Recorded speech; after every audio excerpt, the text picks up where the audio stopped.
ಇತ್ತೀಚಿನ ಸಂಚಿಕೆಗಳನ್ನು ಜಾಹೀರಾತಿನ ಕಿರಿಕಿರಿ ಇಲ್ಲದೆ ನೋಡಿ. ಬಾವಾ ಪ್ಲೀಸ್ ಬಾವಾ, ನನ್ನನ್ನು ಕಳಿಸ್ಕೊಡಿ.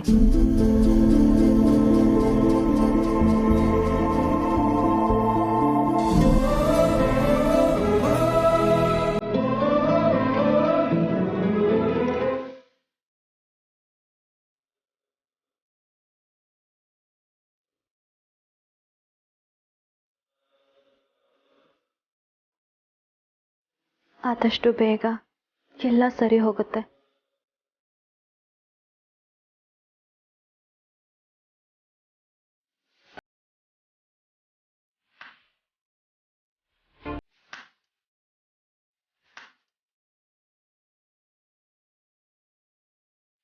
ಬೇಗ ವಾಪಸ್ ಬನ್ನಿ ಅತ್ತಿಗೆ. ನೀವಿಲ್ಲದೆ ಈ ಮನೆ ಅಲ್ಲ. ಬರ್ತೀನಿ. ಬಾಯ್ ಬಾವಾ. ನಾನು ಹೇಳಲ್ಲ, ನೀವು ಬೇಗ ಬನ್ನಿ ಅಷ್ಟೆ.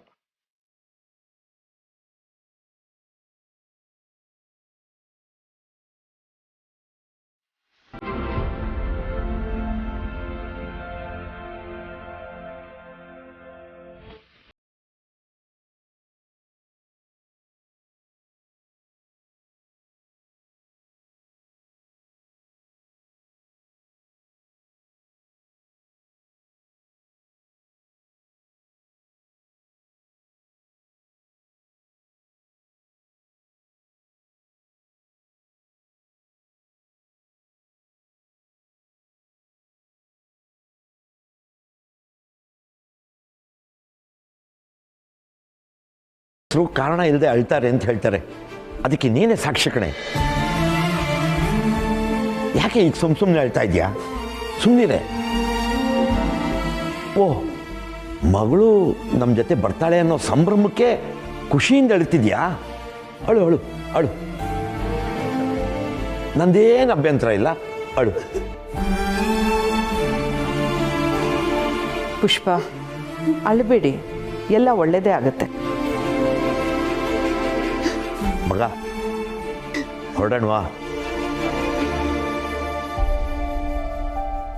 ಹೊಸ್ಮನಿ ಅಮ್ಮವ್ರೆ, ಶಿವ ಕಾರ್ ತರಕ್ಕೆ ಹೇಳಿ. ಆದ್ರಿ ಬೇಡಿ, ನಾನು ಆಗಲೇ ಕ್ಯಾಬ್ ಬುಕ್ ಮಾಡಿದ್ದೀನಿ.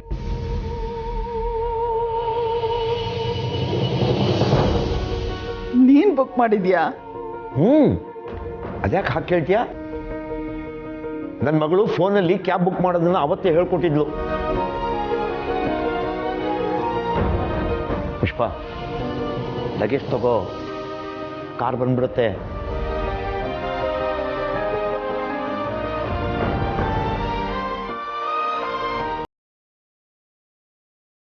ಆರಾಧನಾ ಅವ್ರೆ,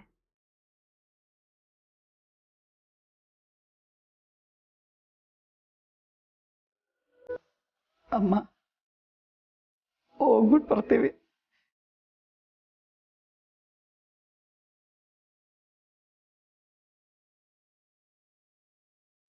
ಸುಬ್ಬು ಅವರೇ, ಹುಷಾರಾಗಿ ಹೋಗಿ ಬನ್ನಿ. ಏನೋ ಕೆಟ್ಟಗಳಿಗೆ ಆಗಿದ್ದಾಯ್ತು. ಮನಸ್ಸು ತಿಳಿ ಆದ್ಮೇಲೆ ಎಲ್ಲ ಸರಿ ಹೋಗುತ್ತೆ.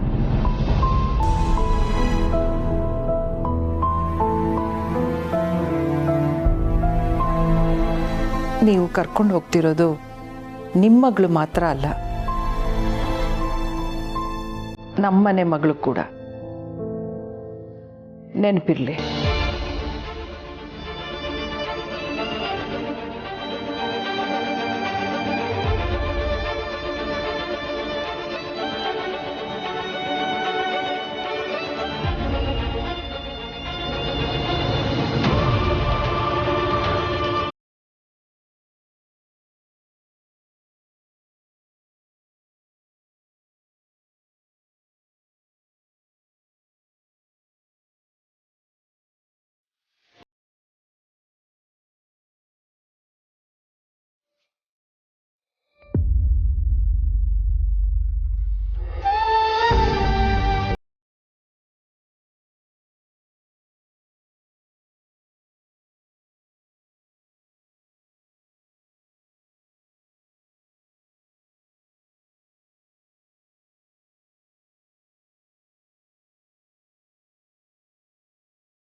ಸುಬ್ಬು, ನಿಂದು ಅತಿ ಆಯಿತು. ನೀನು ಮಾಡ್ತಿರೋದು ಸ್ವಲ್ಪನೂ ಸರಿ ಇಲ್ಲ. ನೀನು ನನ್ನ ಸುಬ್ಬುನೇ ಅಲ್ಲ. ನೀನು ಹೀಗೆ ಮಾಡ್ತೀಯ ಅಂತ ನಾನು ಅಂದ್ಕೊಂಡಿರಲಿಲ್ಲ. ಏನು ಮಾಡಬೇಕಾಗಿತ್ತು? ಮಗಳನ್ನ ಈ ಮನೆಯಲ್ಲೇ ಬಿಟ್ಬಿಟ್ಟು ಬರಬೇಕಾಗಿತ್ತಾ? ಅಷ್ಟು ಒಳ್ಳೆ ಮನಸ್ಸಿರೋ ಶಾರದಮ್ಮನವ್ರ ಮನ್ಸಿಗೆ ನೋವು ಮಾಡ್ದಲ್ಲ. ಅವ್ರಾಗವ್ರೆ ಮಾತಾಡ್ಸಿದ್ರು, ಮಾತಾಡದೆ ಬರುವಷ್ಟು ದೊಡ್ಡವನಾಗ್ಬಿಟ್ಟಲ್ವ ನೀನು. ನೀನಿವತ್ತು ಮಾಡಿದ್ದನ್ನ ತಾಯಿ ಎಲ್ಲವನ್ನೂ ಮೆಚ್ಚಲ್ಲ. ಹಾಗಾದರೆ ನನ್ನ ಮಗಳು ಜೀವಮಾನ ಅಳ್ತಾ ಒದ್ದಾಡೋದನ್ನ ಆ ಎಲ್ಲವ ಮೆಚ್ತಾಳ? ನಾನು ಮಾಡಿದ್ದು ನಿನಗೆ ತಪ್ಪಾಗಿ ಕಾಣಿಸ್ತಿರ್ಬೋದು, ಆದರೆ ನನಗೆ ತಪ್ಪಾಗಿ ಕಾಣಿಸ್ತಾ ಇಲ್ಲ. ಇಷ್ಟು ದಿನ ನನ್ನ ಮಗಳು ನೊಂದಿರೋದು ಸಾಕು. ಇವತ್ತು ಆ ನೋವೆಲ್ಲ ಕೊನೆ ಆಗೋಯ್ತು. ಅಪ್ಪ, ನಾನು ನಿಮ್ಮ ಜೊತೆಗೆ ಬರ್ತಿರೋದಕ್ಕೆ ನಿಮ್ಗೆ ಇಷ್ಟೊಂದು ಖುಷಿ ಆಗ್ತಿದ್ಯಾ? ಹ್ಞೂ ಮಗ, ನಮ್ಮ ಮನೆ ಮಹಾಲಕ್ಷ್ಮಿ ನಮ್ಮ ಮನೆಗೆ ಮತ್ತೆ ವಾಪಸ್ ಬರೋದು ನಮ್ಮ ಭಾಗ್ಯ ಅಲ್ವಾ? ವಟಾರದವ್ರೆಲ್ಲರೂ ಕೇಳಿದ್ರೆ ಏನಂತ ಹೇಳ್ತೀರಾ ಅಪ್ಪ?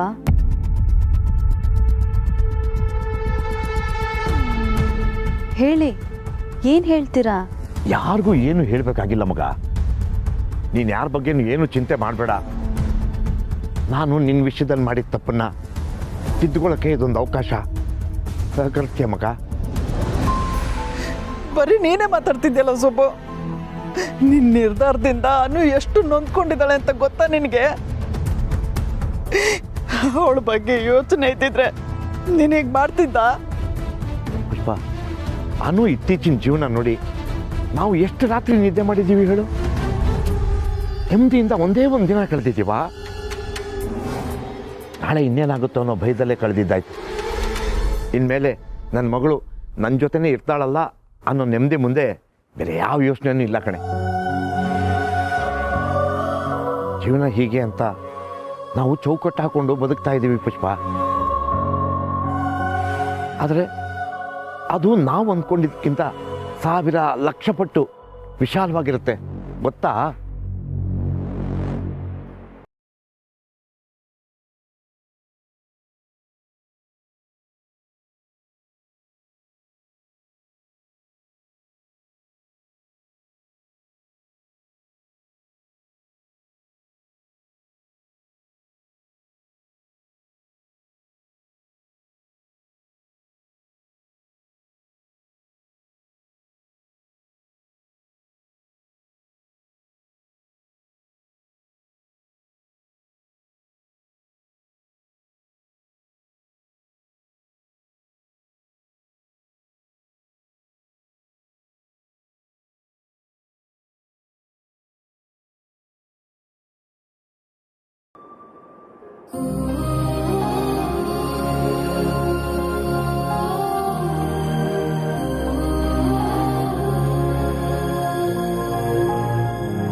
ಅಲ್ಲಮ್ಮ, ಅದೇಗೆ ಅದಕ್ಕೆ ನಾ ಸುಲಭ ಕಳ್ಸ್ಕೊಟ್ಬಿಟ್ರೆ ನೀವು?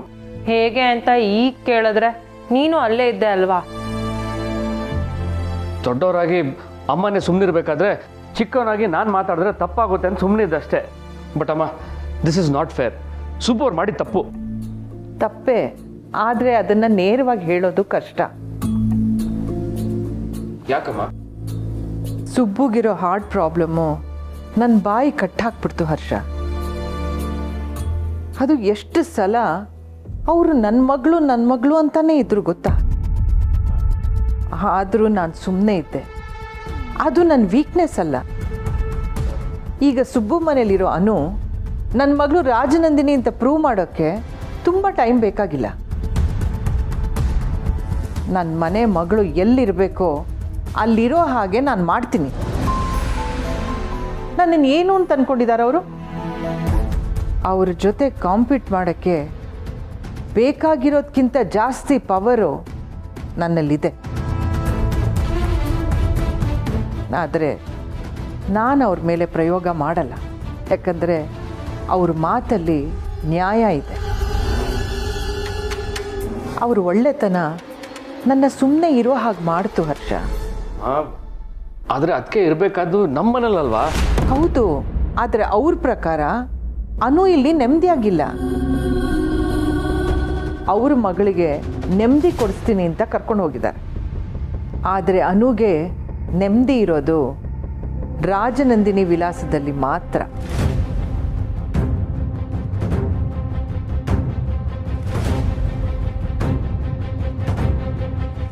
ಖಂಡಿತ ಅನು ನಮ್ಮನ್ನು ಬಿಟ್ಟು ಇರಲ್ಲ, ವಾಪಸ್ ಬಂದೇ ಬರ್ತಾಳೆ.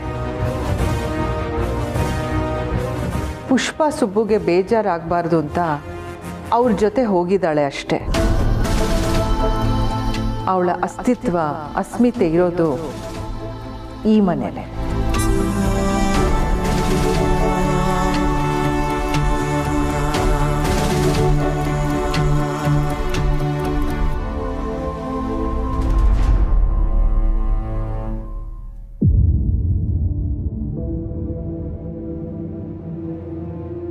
ಹೊರಡಬೇಕು ಅಂದ್ಕೊಂಡಿದ್ದವಳು ಅನು ಕೇಳಿದ ಮೇಲೆ ಇಲ್ಲ ಅನ್ನೋಕ್ಕಾಗಲಿಲ್ಲ. ಅನು ಹೇಳಿದ್ರಲ್ಲಿ ನಿಜ ಇದೆ. She was the one who tied everyone together.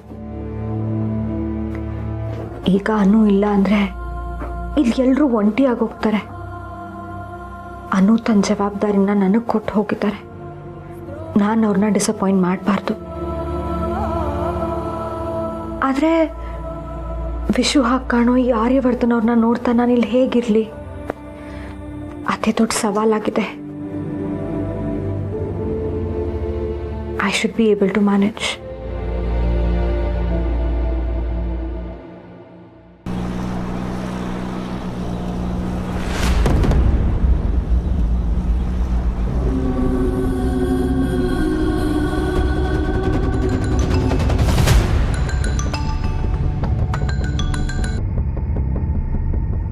ಹೇಳು ಸುಬ್ಬಣ್ಣ. ಯಜಮಾನ್ರೆ ನಮಸ್ಕಾರ. ನಮಸ್ಕಾರ. ಅದೇ ನಿಮ್ಮ ಮನೆ ಮಾಡಿ ಮೇಲೆ ಮನೆ ಖಾಲಿ ಇದೆ, ಯಾರಿಗಾದ್ರೂ ಬಾಡಿಗೆಗೆ ಬೇಕಾದ್ರೆ ಹೇಳು ಅಂತ ಹೇಳಿದ್ರಲ್ಲ, ಆ ಮನೆ ಇನ್ನೂ ಖಾಲಿ ಇದೆಯಾ ಯಜಮಾನ್ರೆ? ಹಾಂ, ಖಾಲಿ ಇದೆ. ಯಾರಾದರೂ ಇದ್ದಾರಾ? ಒಳ್ಳೆ ಜನ ಇದ್ರೆ ಮಾತ್ರ ಕರ್ಕೊಂಡು ಬಾ ಸುಬ್ಬಣ್ಣ. 100% ಒಳ್ಳೆ ಜನನೇ. ನೀವು ಎಲ್ಲಿದ್ದೀರಾ? ಅಡ್ವಾನ್ಸು ಬಾಡಿಗೆ ಎಲ್ಲ ಮಾತಾಡೋಣ. ನಾನು ಮನೇಲಿ ಇಲ್ಲ ಸುಬ್ಬಣ್ಣ. ಪ್ರತಿ ವರ್ಷದಾಗೆ ಈ ವರ್ಷನೂ ಸೌದತ್ತಿ ದೇವಸ್ಥಾನಕ್ಕೆ ಹೋಗ್ತಾ ಇದ್ದೀನಿ. ಓ, ನೀವು ಬರೋ ತನಕ ಮನೆ ಸಿಗಲ್ವಾ? ಹಂಗೇನಿಲ್ಲ ಸುಬ್ಬಣ್ಣ, ಮನೇಲಿ ನನ್ನ ಹೆಂಡತಿ ಇದ್ದಾಳೆ. ಸರಿ, ಯಾವ್ರವ್ರು ಬರ್ತಾ ಇರೋದು? ಪ್ರತಿ ತಿಂಗಳು ಬಾಡಿಗೆಗೆ ಮೋಸ ಇಲ್ಲ ತಾನೆ? ಮೋಸ ನಮಗೆ ಗೊತ್ತೇ ಇಲ್ಲ ಯಜಮಾನ್ರೆ. ಬಾಡಿಗೆ ಮಾತ್ರ ಪ್ರತಿ ತಿಂಗಳು 10ನೇ ತಾರೀಕು ಒಳಗಡೆ ನಿಮಗೆ ಸೇರುತ್ತೆ. ನಮಗೆ ಅಂದ್ರೆ ಯಾರ ಬಗ್ಗೆ ಹೇಳ್ತಾ ಇದೀಯಾ ಯಜಮಾನ್ರೆ? ಬಾಡಿಗೆಗೆ ಮನೆ ಬೇಕಾಗಿರೋದು ನನಗೇನೆ.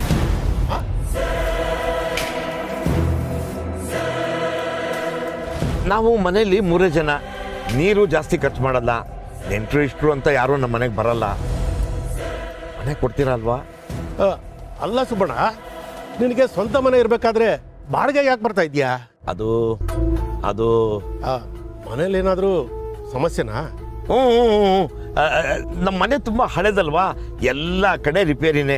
ಮಳೆ ಬಂದರೆ ಸಿಕ್ಕಾಪಟ್ಟೆ ಸೋರುತ್ತೆ, ಅಲ್ಲಲ್ಲಿ ವೈರಿಂಗು ಕಿತ್ತೋಗಿ ಕರೆಂಟ್ ಹೊಡೆಯುತ್ತೆ.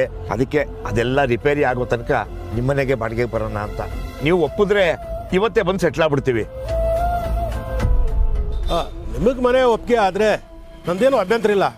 ಸರಿ, ಈಗಲೇ ನನ್ನ ಹೆಂಡತಿಗೆ ಫೋನ್ ಮಾಡಿ ಮನೇನ ಕ್ಲೀನ್ ಮಾಡಕ್ಕೆ ಹೇಳ್ತೀನಿ, ಆಯ್ತಾ? ಬಾಡಿಗೆ ಅಡ್ವಾನ್ಸು ಸುಬ್ಬಣ್ಣ, ನಾನು ಬಂದ ಮೇಲೆ ಅದನ್ನು ಮಾತಾಡೋಣ ಬಿಡು, ಆಯ್ತಾ? ಸರಿ ಯಜಮಾನ್ರೆ, ಇಡ್ತೀನಿ. ಸರಿ ಸರಿ. ನನ್ನ ಮನೆ ಚಿಕ್ಕದಾದರೂ ಸ್ವರ್ಗ ಅಂತಿದ್ದ ಸುಬ್ಬಣ್ಣ ಈಗ ನಮ್ಮ ಮನೆಗೆ ಬಾಡಿಗೆಗೆ ಬರ್ತಿದ್ದಾನಂತಂದ್ರೆ ಆಶ್ಚರ್ಯ ಆಗುತ್ತೆ. ಸುಬ್ಬು, ನಾವು ಸುಮ್ಮನೆ ಇದೀವಿ ಅಂತ ಏನ್ ಮಾಡೋದಕ್ಕೆ ಹೊರಟಿದ್ಯಾ ನೀನು? ನಮ್ದೇ ಸ್ವಂತ ಮನೆ ಇರುವಾಗ ನಾವೇ ಬಾಡಿಗೆ ಮನೆಗೆ ಹೋಗ್ಬೇಕು? ನಾನ್ ಬರಲ್ಲ.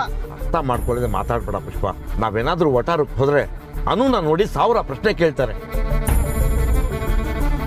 ತಲೆಗೊಂದು ಮಾತಾಡ್ತಾರೆ. ನಾವು ನೆಮ್ಮದಿಯಾಗಿರ್ಬೇಕು ಅಂತಂದ್ರೆ ಹೊಲ್ಸ್ ಮಾತುಗಳಿಂದ ದೂರ ಇರಬೇಕು.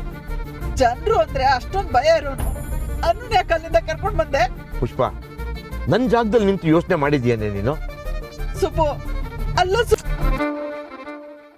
ಪ್ರಶ್ನೆ ಕೇಳೋದಿಲ್ಲಿಗೆ ನಿಲ್ಸು. ಈ ಮನೆಗೆ ಬಾಡಿಗೆಗೆ ಯಾತಕ್ಕೆ ಬಂದಿದ್ದೀರಾ ಅಂತ ಯಾರಾದ್ರೂ ಕೇಳಿದ್ರೆ ನಮ್ಮ ಮನೆ ರಿಪೇರಿ ಇತ್ತು ಅದಕ್ಕೆ ಬಂದಿದ್ದೀವಿ ಅಂತ ಅಷ್ಟೇ ಹೇಳಬೇಕು.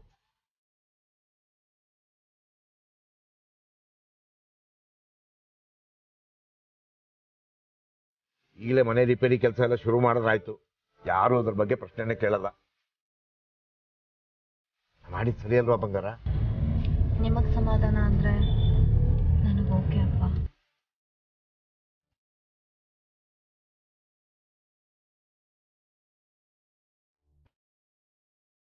ಹಲೋ ಅಮ್ಮ. ಹೇಳು ಮೀರಾ. ಅಮ್ಮ, ಐ ಸೋ ಸಾರಿ. ಬೆಳಿಗ್ಗೆ ಅಲ್ಲಿ ನಡೆದಿದ್ದೆಲ್ಲ ಆರ್ಯ ಸರಿಂದ ಗೊತ್ತಾಯ್ತು ಅಮ್ಮ.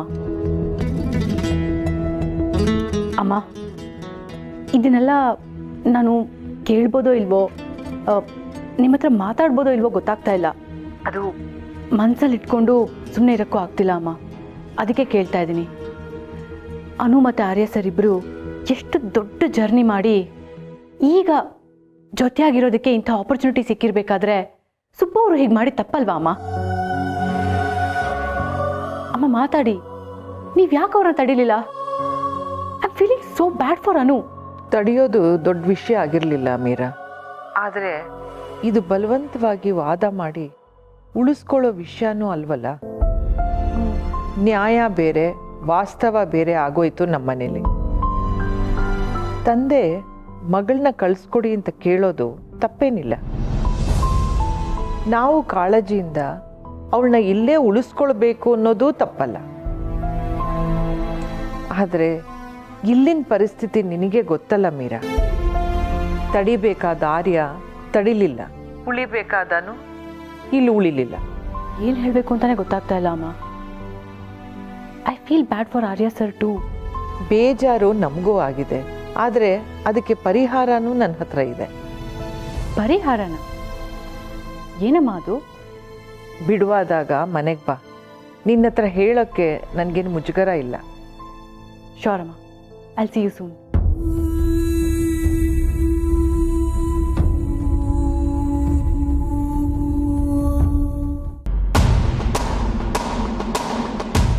ಆರ್ಯ ಬಂದು ನಾನು ಕರ್ಕೊಂಡು ಹೋಗ್ತಾನೆ ಅಂತ ಅಂದ್ಕೊಂಡ್ರೆ ಯಾವುದೋ ಬೇಡದೆ ಇರೋ ವಿಷಯಕ್ಕೆ ತಲೆ ಕೆಡ್ಸ್ಕೊತಾ ಇದ್ದಾನೆ. ನಾವಿಬ್ರು ಮೊದಲನಾಗಿರೋ ಸಾಧ್ಯನೇ ಆಗಲ್ವಾ?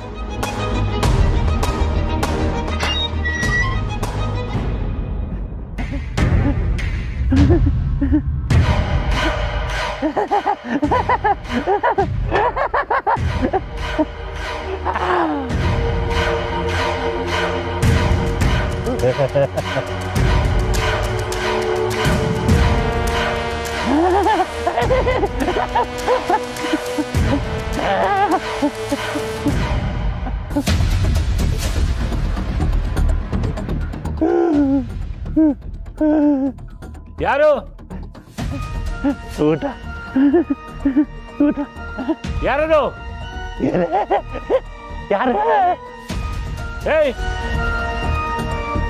ಏಯ್, ಇಲ್ಲಿ ಬಾಯಿಲೆ. ಊಟ ಇಲ್ಲಿ ಕಣೋ, ಮೇಲ್ ನೋಡು, ಮೇಲೆ. ಎಲ್ಲೇ ಎಲ್ಲೇ ಎಲ್ಲೇ? ಮೇಲ್ ಕಣೋ, ಇಲ್ಲಿ ನೋಡು.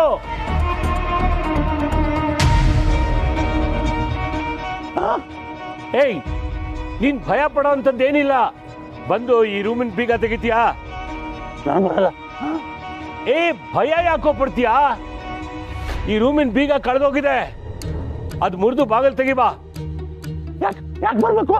ಯಾಕೆ ಬರ್ಬೇಕು? ಏಯ್, ಬಾಪ ಇಲ್ಲಿ. ನಿಂಗೇನು ಮಾಡಲ್ಲ, ಬಾ ಬಾಯ್ಲೆ. ಪಾಯಸ ಕೊಡ್ತೀಯಾ? ಪಾಯಸ ಪಾಯಸ ಊಟ ಪಾಯಸ. ಪಾಯಸ ಏನೋ, ಹೋಳಿಗೆನೆ ಕೊಡಿಸ್ತೀನಿ, ಬಾರೋ. ಹೋಳಿಗೆ ಪಾಯಸ ಹೋಳಿಗೆ. ನೀನ್ ಬೀಗ ಹೊಡೆದ್ಮೇಲೆ ಕೊಡ್ತೀನಿ, ಬಾರೋ. ನನ್ನ ಮೇಲೆ ಕೊಡ್ತೀಯ ಪಾಯಸ? ನಾನು ನಿನ್ಗೆ ಯಾವತ್ತಾದ್ರೂ ಊಟ ಕೊಡದೇ ಇದ್ದೀನಾ? ನನ್ನ ಆರಿನ್ಗಾಗದೆ ಇರೋರು ಯಾರೋ ಕೂಡಾಕ್ ಹೋಗಿದ್ದಾರೆ. ಬಾರೋ, ಬೇಗ ಬಾ, ಬಾಗಿಲು ತೆಗಿ, ಬಾರೋ.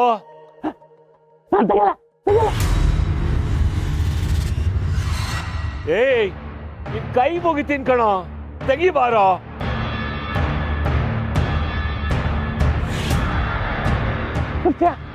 ಪಾಯಸ ಒಬ್ಬಟ್ಟು, ಪಾಯಸ ಒಬ್ಬಟ್ಟು. ಬರ್ತೀನಿ ಬರ್ತೀನಿ ಬರ್ತೀನಿ, ಬಾ ಬೇಗ.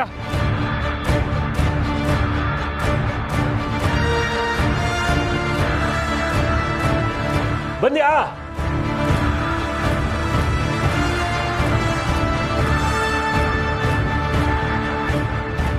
ಏಯ್, ಬಂದ್ಯಾ?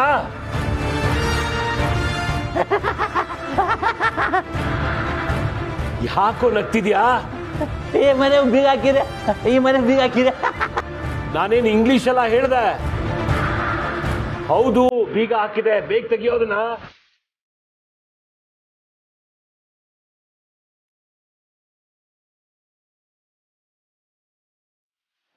ಬಟ್ ಊಟ